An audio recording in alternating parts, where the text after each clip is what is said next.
इस वीडियो में हम बात करने वाले हैं कि एनपीएस, यूपीएस और ओपीएस के बारे में।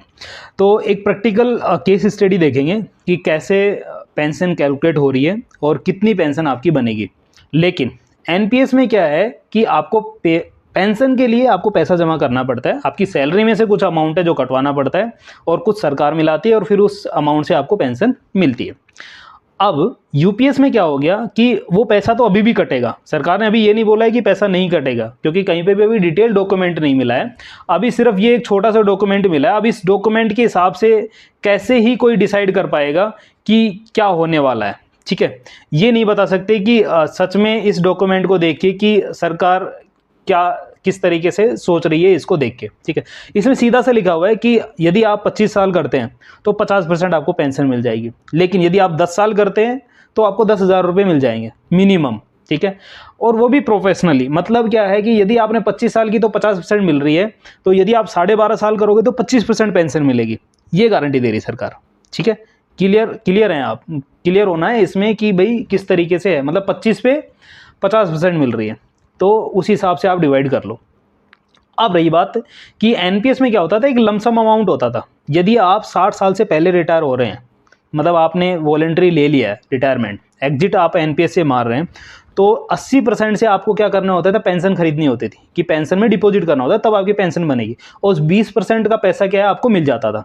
लेकिन अभी जो डॉक्यूमेंट आया है यूपीएस का, उसमें कहीं पे भी ऐसा मेंशन नहीं है कि आपको लमसम मिलेगा। क्या लमसम सिर्फ मेंशन है सुपरनेशन में। सुपरनेशन का मतलब होता है 60 साल, ठीक है। 20 साल 25 साल इसका कोई संबंध नहीं है सुपरनेशन से। सुपरनेशन का मतलब होता है 60 साल। तो 60 साल पे सरकार ने लिखा है लमसम, तो इसका मतलब 60 साल पे ही देगी अब शायद।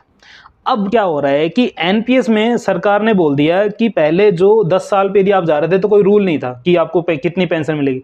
जैसे मान लीजिए कि 10 साल में आप गए तो आपको जो पैसा जमा है, मान लीजिए 10 लाख जमा है, तो 10 लाख की जितनी परसेंटेज पे पेंशन बन रही है, जैसे 7% मान लेते हैं, एवरेज यही आ रही है। मैंने खुद ने अभी मेरी जो पेंशन कैलकुलेट होगी उसमें इतना ही आ रहा है। तो 7% यदि हम बैंक का ब्याज मानते हैं तो 17,000 होगी एक साल की। तो 17,000 को 12 से डिवाइड कर लो तो 5,800 के आसपास आपकी पेंशन बनती है महीने की, यदि आप 10 साल जॉब करते हैं। 20 साल करोगे तो यही 14,000 हो जाएगी, 15,000 हो जाएगी। 25 साल करोगे, 60 साल करोगे तो आपको पेंशन बन रही थी। अब सरकार क्या बोल रही है कि नहीं, अब 20 साल वाला एक तो सिस्टम अब गड़बड़ा गया है कि 20 साल पे जो लोग रिटायरमेंट सोच रहे थे ना, अब वो सतर्क हो जाओ। 20 साल पे नहीं कर पाओगे अब आप 25 साल करोगे। क्यों? क्योंकि आप एनपीएस में आ रहे हो, और जो एनपीएस में आ रहे हैं यदि वो 20 साल पे करेंगे तो गारंटी नहीं है 50% की। तो कितनी है, 25 पे 50 मिल रहे थे तो 20 पे कितनी मिलेगी, उतनी आप डिवाइड करके देख लो, ठीक है। अब क्या होता है कि इसमें जो आपको पेंशन मिल रही है उसमें लमसम अमाउंट एक मिलता था एनपीएस में, जिससे क्या होता था कि ठीक है आपका कहीं जो रिटायरमेंट पे आप गए उसमें कोई चीज़ में काम आ गए। लेकिन अभी जो डॉक्यूमेंट आया इसमें कहीं पे भी नहीं लिखा हुआ है कि आपको लमसम अमाउंट मिलेगा, सिर्फ लिखा हुआ है 60 साल पे। ओके, ठीक है।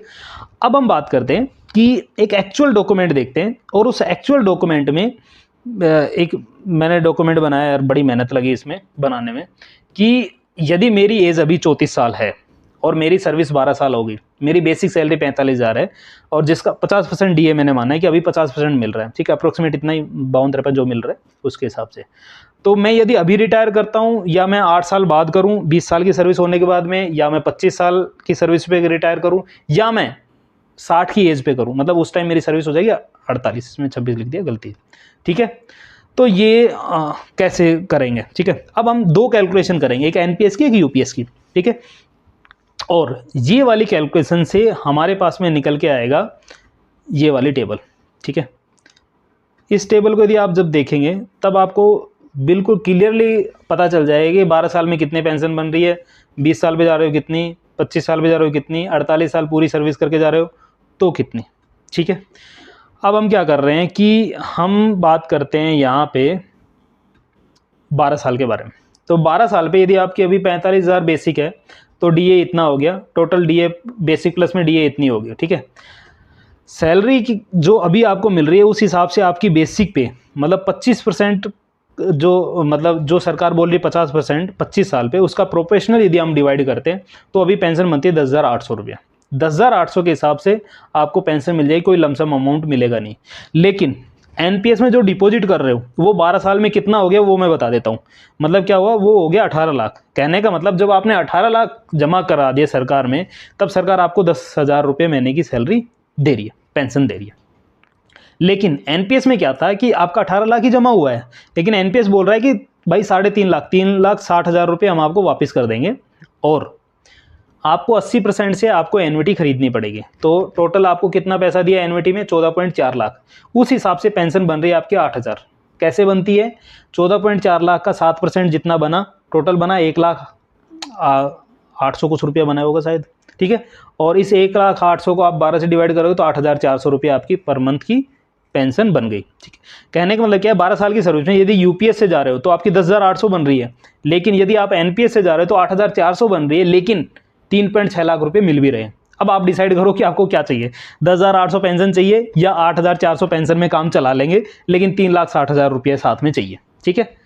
आपके ऊपर है। अब डिसीजन लेना बहुत मुश्किल हो गया है, मतलब घुमा रहे हैं, पॉलिसी घुमाई जा रही है। पहले क्या होता था कि जो नौकरी कर रहे हैं उनको टेंशन फ्री रखते हैं, हम उनके बारे में सोचते हैं। अब सरकार नहीं सोच रही है, अब सरकार बोल रही है कि आप भाई ये पॉलिसी है, तुम चूज़ कर लो क्या करना है, ठीक है। तो अब थोड़ा सा स्मार्ट आपको होना पड़ेगा कि क्या चूज़ करने से फ़ायदा है, ठीक है। हर चीज़ देखनी पड़ती है, आपकी एज कितनी है, कितनी एज तक आप यदि आप करोगे तो कितना अमाउंट बनेगा, वो सारी चीज़ें। अब मैं यदि 20 साल बाद रिटायरमेंट लेता हूँ तो क्या होगा? तो मेरी बेसिक हो जाएगी 60,000 अप्रोक्सीमेट, जो इसमें मैं बता रहा हूँ। डीए हो गया 30,000, टोटल होगी 90,000, ठीक है, बेसिक प्लस में डीए। यूपीएस के हिसाब से जो बोल रहे हैं कि 25% जो मिल रहा है, जो मतलब मैं 20/25 कर रहा हूँ, वो इसलिए कर रहा हूँ क्योंकि 25 साल की सर्विस पे ये चीज़ हो रही है, ठीक है।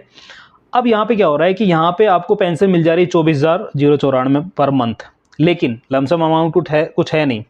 वही यदि आप एनपीएस में जाएंगे और वहाँ पे आपका लमसम अमाउंट होता था, कॉर्पस अमाउंट 30 लाख में से 6 लाख आपको मिल जाएगा और पेंशन मिलेगी 14,000।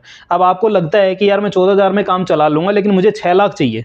मान लीजिए आप छोड़ के जा रहे हो, तो ऐसा तो है नहीं कि घर जाके बैठोगे, कुछ ना कुछ तो करोगे। यदि आपको लग रहा है कि उसमें पैसा लगेगा तो एनपीएस चूज़ करो। आपको लग रहा है उसमें पैसा नहीं चाहिए, मैं तो कहीं जाकर जो भी करनी है उसमें क्या पैसा लगना है, तो मेरी जो पेंशन है वो ज़्यादा आनी चाहिए, तो आप यूपीएस में स्विच कर लो, ठीक है। डिसीजन आपका है। लेकिन यदि आप 13 साल की सर्विस में और कर लो, मान लो 25 साल की जब मेरी सर्विस हो जाएगी टोटल, तब मुझे क्या मिलेगा? तो तब मुझे मिलेगा 73,000 मेरी बेसिक हो जाएगी, और उस हिसाब से मुझे मेरी जो पेंशन है वो पेंशन मेरी बन जाएगी 36,000 रुपये, ठीक है, 36,000। बहुत कम पैसा यार, लेकिन। और एनपीएस में यदि हम बात करें तो 51 लाख रुपये जमा हो जाएगा आपको 25 साल की सर्विस में। 51 लाख, मैं कह रहा हूँ ये 51 लाख यदि रुपये आपको दे देना, आपको पेंशन की जरूरत ही नहीं है भाई। 51 लाख किसी भी सरकारी में डिपॉजिट में डाल दो, वैसे भी पेंशन में भी इतना ही मिल रहा है। अभी जो मुझे मेरी पेंशन कैलकुलेट है वो 7% पे कैलकुलेट हो रही है, तो क्या ही मिल रहा है। आप कहीं पे भी डाल दो सेविंग अकाउंट में, इतना तो वहाँ से आ जाएगा और पैसा आपके पास भी रहेगा। कहीं अड़ी बीड़ में आपको चाहिए तो आप यूज़ भी कर सकते हो, लेकिन जो आपने एक बार इससे पेंशन खरीद ली ना, तो ये अमाउंट चला गया आपका। जब आप मरेंगे ना तभी आपके आने वाले को मिलेगा, ये मिलेगा तो ओके। तो यहाँ पे क्या है, यहाँ पे 10.2 लाख रुपए हैं जो आपको लमसम मिल जाएगा, और जो आपकी पेंशन बनेगी वो 23,800 बनेगी। अब दूसरी बात है, सबसे इंपॉर्टेंट बात, अभी जो यूपीएस वाला जो डॉक्यूमेंट आया उसमें ये भी नहीं बताया सरकार ने कि आपका जो पैसा जमा हुआ है वो आपको आपकी डेथ के बाद रिटर्न मिलेगा कि नहीं मिलेगा। एनपीएस की जो पेंशन है उसके बारे में डिटेल में डॉक्यूमेंट है। उसमें क्या है कि यदि मान लीजिए कि 51 लाख है, इसमें से 40 लाख की आपने 40 लाख रुपये डिपॉजिट किए, एन्युटी खरीदी और उससे आपकी पेंशन बनी, तो 40 लाख रुपया यदि आप डिसाइड करोगे कि भाई मुझे 40 लाख रुपये जो हैं वो मेरे मरने के बाद में मेरी फैमिली को चाहिए, 40 लाख के वापस मिल जाएंगे आपको, तो उसमें क्या होता है, ये पेंशन थोड़ी सी कम हो जाती है। मतलब ये जो 7% ब्याज दे रहा हूँ ये 6.9 6.7 ऐसे देती हैं। और यदि आप बोलो कि नहीं मुझे 40 लाख नहीं चाहिए, लेकिन जब तक मैं जीऊँगा ना तब तक मुझे पेंशन चाहिए और वो पेंशन अच्छी चाहिए, तो ये जो 7% मैं अभी डिवाइड दे रहा हूँ, ये 7.4 7.5 इतना भी कुछ बैंक दे रही हैं, कुछ प्रोवाइडर दे रहे हैं, लेकिन वो फिर 40 लाख रुपये नहीं देंगे आपको आपके मरने के बाद में आपकी फैमिली को, ठीक है। एक लूप होल है कि अभी यूपीएस में पता नहीं कि वो जो लमसम अमाउंट वो बाद में मिलेगा कि नहीं मिलेगा, ऐसा कुछ लिखा हुआ नहीं है, तो यदि नहीं मिलेगा तो भी डाउट है। जब डिटेल डॉक्यूमेंट आएगा तभी पता चलेगा। मैंने खूब सर्च किया, लेकिन बस मुझे ये जो कैबिनेट का एक अप्रूव का मतलब इनकी प्रेस रिलीज में है pib.gov.in पे ये डॉक्यूमेंट मिला, इस डॉक्यूमेंट में ही यही लिखा हुआ। और जितने भी न्यूज़ चले ना वो सब भी इसी डॉक्यूमेंट को कोड डिकोड कर रहे हैं, बस उसको बैठ के लगे हुए हैं आगे पीछे। डिटेल डॉक्यूमेंट अभी किसी के पास नहीं है। अब बात करते हैं कि जो रिटायरमेंट एज है 60 साल, उस पर क्या हालत होगी। उस पर मान लीजिए कि आपकी जो बेसिक हो गई वो होगी 1.45, ठीक है। उसके हिसाब से आपको पेंशन बनेगी 48,510। अब तो 25 साल के बाद तो जितनी ज़्यादा है उसमें तो आपको 50% मिलेगी, सैलरी मिलेगी। लेकिन सरकार ने जो बोला है कि 25 पे 50% है, लेकिन ये कहीं नहीं बोला कि यदि आप 30 साल की सर्विस करते हो तो 60% मिलेगी, ऐसा नहीं बोला है। यदि ऐसा बोलती है तो यूपीएस में फिर और भी फ़ायदा है, ठीक है। क्यों? क्योंकि यदि यूपीएस में आप रहते हैं और 50% ही मिलती है 60 साल करने के बाद भी, तो आपकी पेंशन बनी 48,500, ठीक है। लेकिन यदि एनपीएस में आपने डिपॉजिट किया तो आपका कॉर्पस अमाउंट मिलेगा 74 लाख, और इस 74 लाख की जब पेंशन बनेगी ना तो वो बनेगी 65,000, सॉरी, ठीक है। और यदि आप यूपीएस में हैं तो एक कॉर्पस अमाउंट मिलता है, वो बहुत ज़्यादा नहीं मिलेगा, जो एनपीएस में मिल रहा था वो इतना मिल रहा था। अब हम एक बार क्या करते हैं कि ये जो है इसका मैंने चार्ट बनाया है, बड़ी मेहनत कर ली है, इसलिए दिखाई देता हूँ एक बार, है ना।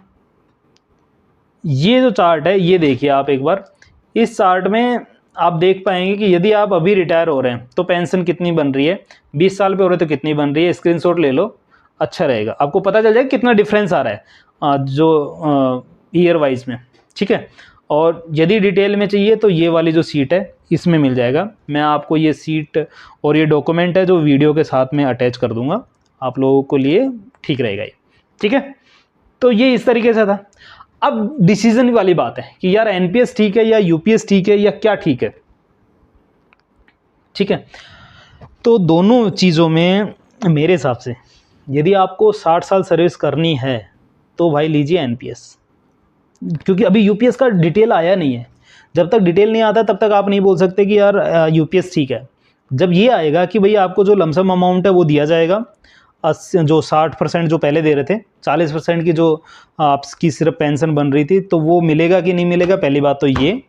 और यदि वो मिलेगा तो उसके साथ में आपको जो डेथ बेनिफिट है, मतलब आपकी डेथ होने के बाद में जो आपके जो पेरेंट्स को, जो मतलब नॉमिनी है, उसको जो पैसा मिल रहा था जितने की आपने एन्युटी खरीदी है, वो पैसा मिलेगा कि नहीं मिलेगा, ये अभी डाउटफुल है, ठीक है। लेकिन जितना था उसके हिसाब से मैंने आपको बताया, ठीक है। आई थिंक आपको पसंद आया हो, कोई डाउट है तो कमेंट करिए, डिस्कस करते हैं, ठीक है। ओके, तो मिलते हैं नेक्स्ट वीडियो में, तब तक के लिए थैंक यू।